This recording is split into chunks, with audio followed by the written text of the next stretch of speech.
পিতামাতা হচ্ছেন জান্নাতে প্রবেশ করার বৃহত্তম দুয়ার। আল ওয়ালিদু আওসাতু আবওয়াবিন জান্নাহ, এর মানে হলো জান্নাতে প্রবেশ করার সবচেয়ে সহজ পদ্ধতি হচ্ছে বাবা মায়ের খেদমত করা, তাদের সাহায্য করা। নবীজি সাল্লাল্লাহু আলাইহি সাল্লাম বলেছেন, রিদার রব্বি ফি রিদাল ওয়ালিদ ও সাখাতুর রব্বি ফি সাখাতিল ওয়ালিদ। আল্লাহ তাআলার আনন্দ পিতামাতার আনন্দে, আল্লাহ তাআলার রাগ পিতামাতার রাগে। মুসনাদ ইমাম আহমদ এবং সুনান আবু দাউদ গ্রন্থে সে বিখ্যাত হাদিস বর্ণিত আছে।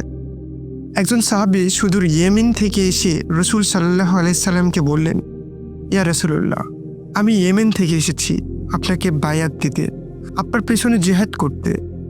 আমার বাবা মা কাঁদছিলেন, তারপরও আমি তাদের ছেড়ে চলে এসেছি আপনার পাশে থাকতে। তখন নবীজি সাল্লাল্লাহু আলাইহি সাল্লাম বললেন, তুমি যদি সত্যি আল্লাহর সন্তুষ্টি চাও তাহলে শীঘ্রই তাদের কাছে ফিরে যাও।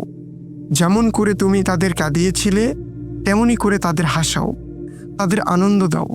এটাই ছিল নবীজি সাল্লাল্লাহু আলাইহি সাল্লামের বক্তব্য। তুমি বাবা মাকে দুঃখী করে জান্নাত লাভ করতে চাও? তিনি এসেছিলেন সাহাবী হতে, এসেছিলেন রসুল সাল্লাল্লাহু আলাইহি সাল্লামের পাশে জিহাদ করতে, কিন্তু তার বাবা মাকে কষ্ট দিয়ে এসেছিলেন। তাদের অনিচ্ছায় তাদের একা ফেলে চলে এসেছিলেন এবং রাসূলুল্লাহ সাল্লাল্লাহু আলাইহি সাল্লাম বললেন, তুমি এভাবে জান্নাত লাভ করতে চাও, তাদের কাছে ফিরে যাও। আমরা জানি না আমরা আমাদের বাবা মাকে আর কতদিন পাবো। যাদের বাবা মা এখনো বেঁচে আছে তাদের খুশির জন্য যা কিছু সম্ভব তাই করুন, এবং যাদের বাবা মা ইন্তেকাল করেছেন তাদের জন্য অনেক কিছু করার আছে। একবার এক সাহাবী রসুল সাল্লাল্লাহু আলাইহি সাল্লামকে এসে বললেন, ইয়া রাসূলুল্লাহ, আমার মা ইন্তেকাল করেছেন, আমি কি তার জন্য কিছু করতে পারি? রসুল সাল্লাল্লাহু আলাইহি সাল্লাম বললেন, অবশ্যই, তার জন্য তুমি অনেক কিছুই করতে পারো।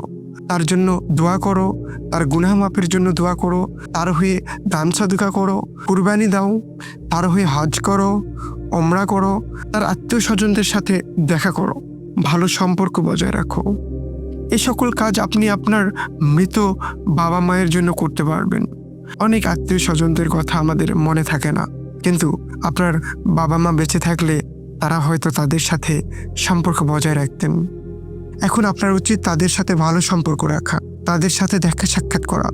এবং সর্বশেষে আমার তরুণ ভাই ও বোনদের জন্য কিছু কথা বলতে চাই, যারা মাশাআল্লাহ স্কুল শেষ করেছেন, কলেজে পড়ছেন, বিশ্ববিদ্যালয়ে পড়ছেন।